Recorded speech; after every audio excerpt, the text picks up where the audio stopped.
മിശിഹായിൽ ഏറ്റവും സ്നേഹം നിറഞ്ഞ സഹോദരി സഹോദരന്മാരെ, ഇന്ന് ഉയർപ്പ് കാലത്തിൻ്റെ 3-ാമത്തെ ഞായറാഴ്ച. തിരുസഭ മാതാവ് നമുക്ക് വിചിന്തനം നൽകുക വിശുദ്ധ യോഹന്നാന് ശേഷം 14-ാം അധ്യായം 1 മുതൽ 14 വരെയുള്ള വാക്യങ്ങളാണ്. ഈശോയാണ് പിതാവിൻ്റെ പക്കലേക്കുള്ള വഴിയെന്ന ഈ വചനം നമ്മോട് പറയുക.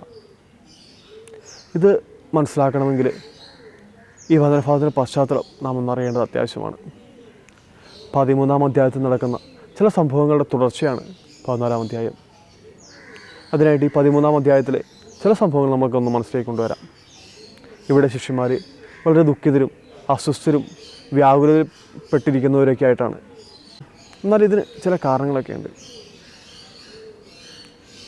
13-ാം അധ്യായത്തിൻ്റെ ആദ്യ ഭാഗത്ത് ഈശോ തൻ്റെ ശിഷ്യന്മാരുടെ പാദങ്ങൾ കഴുകുന്നതാണ് നമ്മുടെ കാണുക.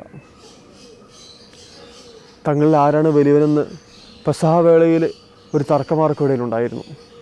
പരസ്പരം പാദങ്ങൾ കഴുകാനൊന്നും ആരും തയ്യാറായിരുന്നില്ല. ഈ സാഹചര്യങ്ങളൊക്കെ മനസ്സിലാക്കുന്ന ഈശോ സ്വയം ഒരു ദാസനായിക്കൊണ്ട് തൻ്റെ ശിഷ്യന്മാരുടെ പാദങ്ങൾ കഴുകുന്നതാണ് നാം കാണുക. ഒരുവന് എത്രത്തോളം താഴാൻ സാധിക്കുമെന്ന് ഈശോ ഇവിടെ കാണിച്ചു കൊടുക്കുക. രണ്ടാമതായിട്ട് തങ്ങളിൽ ഒരാൾ തന്നെ ഒറ്റിക്കൊടുക്കുമെന്ന് ഈശോ അവരോട് പറയുക. യൂദാസിൻ്റെ വഞ്ചനയെപ്പറ്റി ശിഷ്യന്മാരുടെ അറിയിക്കുന്ന ഭാഗമാണ്. തങ്ങളിൽ ആരാണ് തൻ്റെ ഗുരുവിനെ ഒറ്റിക്കൊടുക്കുന്നതെന്നറിയാത്ത ശിഷ്യന്മാർ പരസ്പരം നോക്കുകയും അസ്വസ്ഥരാകുകയും ചെയ്യുന്നതായി നാം കാണുന്നുണ്ട്.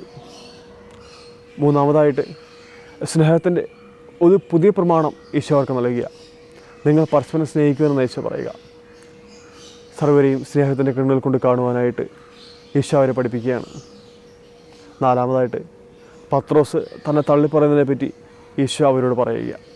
ഇതെല്ലാം കേട്ട് ദുഃഖത്തിലും പേടിയിലുമൊക്കെ ആയിരിക്കുന്ന ശിഷ്യന്മാരെ ആശ്വസിപ്പിക്കുന്ന ഭാഗമാണ് 14-ാം അധ്യായത്തിൽ നാം കാണുക.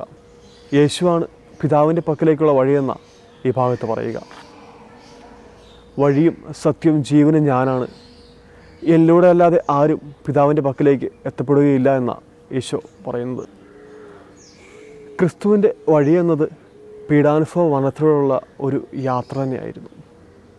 ഇതുപോലെ സഹനങ്ങളിലൂടെ കടന്നു പോകുന്നവർക്ക് പിതാവിൻ്റെ പക്കലെത്തപ്പെടാൻ സാധിക്കുമെന്ന് നമ്മെ പഠിപ്പിക്കുകയും തൻ്റെ ജീവിതത്തിലൂടെ നമുക്കത് ക്രിസ്തു കാട്ടിത്തരികയും ചെയ്യുക.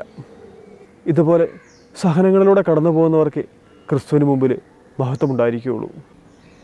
ഓരോ വിശുദ്ധരുടെ ജീവിതങ്ങളിലൂടെ കടന്നു പോകുമ്പോഴും അവരെല്ലാം ഒരു വിധത്തിലല്ലെങ്കിൽ മറ്റൊരു വിധത്തിൽ പലതരം സഹനങ്ങളിലൂടെ കടന്നു പോകുന്ന നാം കാണുന്നുണ്ട്.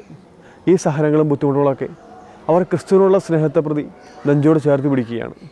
ആ സ്നേഹത്തിൻ്റെ മുമ്പിൽ അവർ അനുഭവിക്കുന്ന ബുദ്ധിമുട്ടുകളും സഹനങ്ങളുമൊക്കെ ഒരു ഭാരമായി അവർക്ക് തോന്നുന്നേയില്ല. അതാണ് അവരെ വിശുദ്ധരാക്കി മാറ്റുന്നതും. ഗുരുവിൻ്റെ മനമറിയുന്നവരാരോ അവരാണ് യഥാർത്ഥ ശിഷ്യരെന്ന ക്രിസ്തു പറയുക. ഗുരുവിൻ്റെ മനമറിയുന്നവരാരോ അവരാണ് യഥാർത്ഥ ശിഷ്യരെന്ന പറയുക. ശിഷ്യന്മാരുടെ ജീവിതങ്ങളിലൂടെ കടന്നു പോകുമ്പോൾ അവർ എവിടേക്കോ തൻ്റെ ഗുരുവിനെ പൂർണ്ണമായി മനസ്സിലാക്കാൻ പറ്റാതെ പോകുന്നുണ്ട്. ക്ലോവിസ് എന്ന് പറയുന്ന ഫ്രാൻസിലെ പോരാളിയായ ഒരു രാജാവിൻ്റെ ഒരു സംഭവമുണ്ട്. അയാൾ തൻ്റെ മുമ്പിലുള്ള കൊച്ചു രാജ്യങ്ങളൊക്കെ കീഴടക്കി തൻ്റെ സാമ്രാജ്യത്തെ ഇങ്ങനെ പടുത്തുയർത്തിക്കൊണ്ടുവരികയായിരുന്നു. അതിനിടയ്ക്ക് അയാൾക്കൊരു ആഗ്രഹം തൻ്റെ മനസ്സിലേക്ക് കടന്നു വരിക.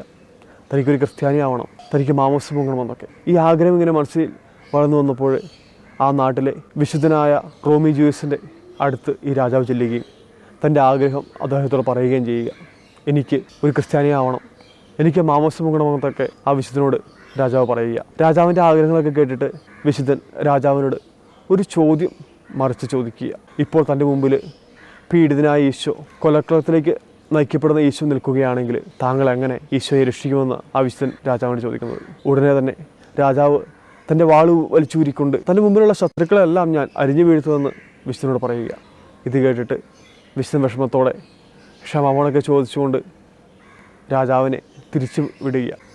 താങ്കൾ പോയി കുറച്ചാൾ കൂടി ഒരുങ്ങിയിട്ട് വന്നു കഴിയുമ്പോൾ ഞാൻ മാമോസം നൽകാമെന്ന് പറഞ്ഞ് രാജാവിനെ ആ വിശുദ്ധൻ തിരിച്ചയക്കുക.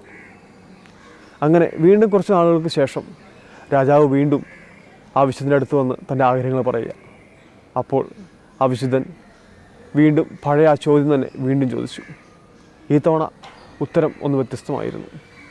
രാജാവ് പറഞ്ഞു, ഞാൻ ചില സമര പരിപാടികളൊക്കെ നടത്തി ഈശോയെ അവിടെ നിന്ന് മോചിപ്പിക്കുമെന്ന്. ഇത് കേട്ടിട്ട് വിശുദ്ധൻ വീണ്ടും ദുഃഖിതനാവുകയാണ്. വീണ്ടും ക്ഷമാപണമൊക്കെ യാചിച്ചുകൊണ്ട് കുറച്ച് നാളുകൾ കൂടി പോയി പ്രാർത്ഥിച്ചിട്ട് ഒരുങ്ങി വരുമ്പോൾ താങ്കൾക്ക് മാമോസം നൽകാം എന്നൊക്കെ പറഞ്ഞ് ആ രാജാവിനെ വീണ്ടും തിരിച്ചയക്കുക.